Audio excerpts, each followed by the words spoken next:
Assalamualaikum warahmatullahi wabarakatuh. Balik lagi di alur cerita buku harian seorang istri untuk episode malam ini 13 Mei 2022 hanya di SCTP1 untuk semua. Di episode selanjutnya di sini si Alia Seattle dan si Priska yang ada di rumahnya si Ken Kevin, dan si Priska juga dia mengasih ide kepada si Ken Kevin. Si Kevin juga dia sangat senang dengan idenya si Nurus Tunjung si Priska.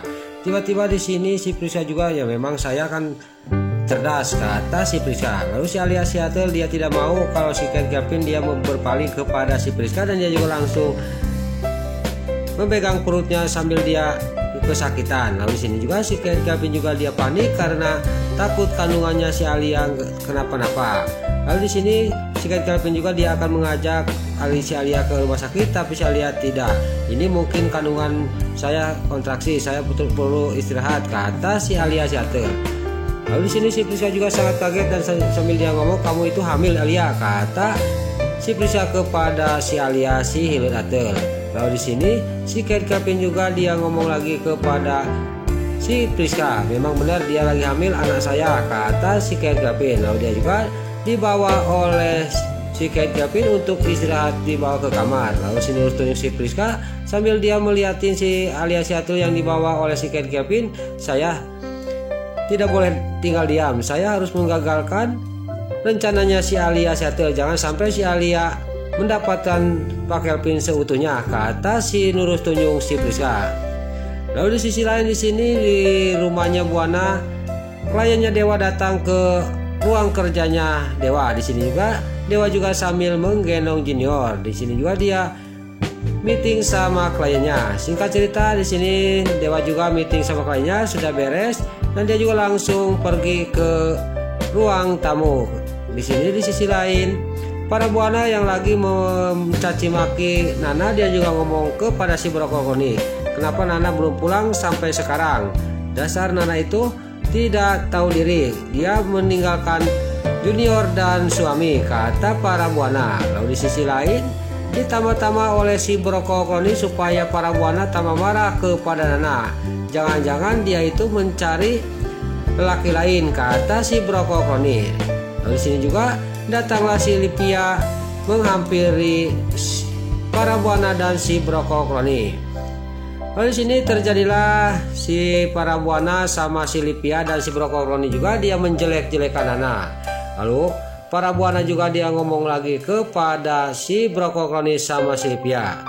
Lalu si Brokoli juga dia ngomong kepada para Buana, jangan-jangan memang benar apa yang dikatakan sama saya mah, kata si Brokoli.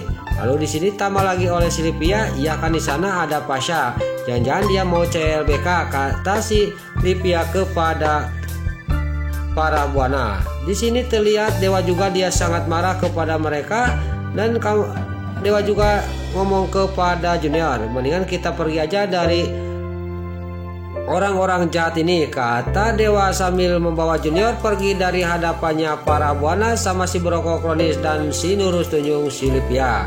Para Buana dia juga melihatin aja Dewa ngomong kayak gitu sambil Dewa juga pergi. Lalu di sisi lain di tepi sungai di sini Balia yang ada di tenda sama Nana sudah tidur. Tiba-tiba dia juga menerima telepon dari Dewa. Lalu Balia juga ngomong kepada Dewa, ada apa Dewa, kata Balia kepada Dewa. Lalu Dewa juga nanya lagi kepada Balia, bagaimana Nana sudah dikasih tahu belum sama kamu, kata Dewa kepada Balia. Balia juga dia ngomong kepada Dewa, saya kasihan kepada Nana malah menangis terus, dia tidak mau pulang, kata Balia. Lalu di sisi lain di sini di kontrakannya Balia kedatangan Tante Merlin, dan Tante Merlin juga dia mengasihkan kain untuk baju nanti di pernikahannya Pak Fajar. Tapi di sini dalam hatinya Tante Merlin, kok saya curiga kepada Bu Saras ini, kok dia kok dingin kayak gitu, kata batinnya Tante Merlin. Lalu di sini juga Tante Saras juga ngomong kepada Tante Merlin, sudah tidak ada yang mau disampaikan apa bagaimana, kalau sudah tidak ada saya mau istirahat, kata Tante Saras. Di sini juga dalam batinnya Tante Merlin, benar-benar ini orang ini kok ngusir secara halus. Singkat cerita Tante Merlin juga dia pergi dari kontrakannya Tante Saras. Lalu di sisi lain di tepi sungai di sini Pak Fajar juga dia sampailah ke tepi sungai, dan di sini dia membawa mobil yang disukain oleh Mbak Lia karena itu mobil dulu waktu dia sengsara. Lalu di sini Mbak Lia juga langsung menghampirkan Pak Fajar dan dia juga ngomong kepada Pak Fajar. Di sini juga dia sangat senang karena mobil itu dibeli lagi sama Pak Fajar. Lalu dia juga langsung memeluk Pak Fajar. Lalu Nana juga dia terbangun dari tidurnya di dalam tenda, dia juga langsung keluar menghampiri Pak Fajar sama Mbak Lia. Lalu di sini Nana juga ngomong kepada Pak Fajar, kok sudah ada di sini? Udah lama belum? Kata Nana kepada Pak Fajar. Saya baru aja datang, kata Pak Fajar kepada Nana.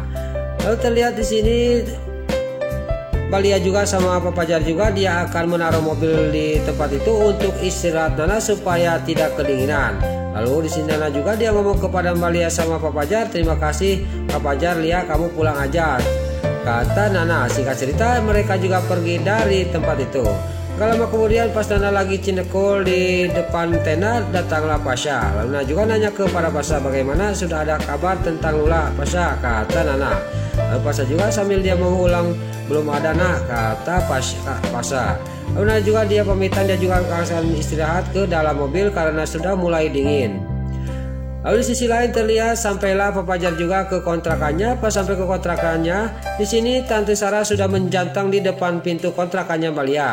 Lalu terlihat Pak Fajar juga dia langsung menghampiri Tante Saras dan Tante Saras juga ngomong kepada Pak Fajar, mana Cornelia, kamu sama Cornelia enggak? Kata Tante Saras, ya itu Koko ada di dalam yang masih tidur, saya akan menggendongnya, kata Pak Fajar kepada Tante Saras. Singkat cerita Pak Fajar juga dia menggendong Mbak Lia yang ketiduran di mobil langsung dibawa ke dalam rumah dan dimasukkan ke kamarnya Mbak Lia. Di sini juga Mbak Lia juga langsung ditidurin di kasurnya. Pas sudah ditidurin di sini Pak Fajar juga dia tidak sadar bahwa di depan pintu kamarnya Mbak Lia ada Tante Saras. Dia juga pas dia mengecup keningnya Mbak Lia, dia sangat kaget karena Tante Saras sudah menjantang di depan pintu kamarnya Mbak Lia.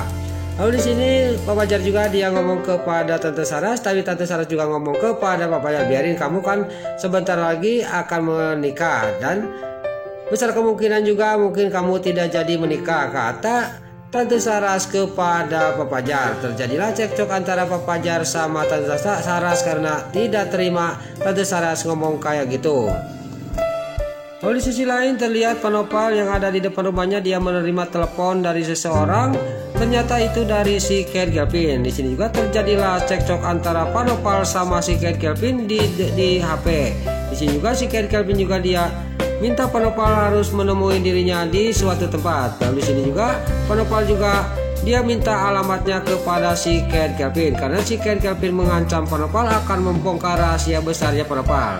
Lalu di sini juga dia sudah dikasih alamatnya oleh si Cat Galvin. Dia juga dalam batinnya ngomong, saya harus hati-hati menghadapi orang ini, kata batinnya Panopal. Singkat cerita Panopal juga dia akan berangkat ke tempat yang sudah dikasih alamatnya oleh si Cat Galvin.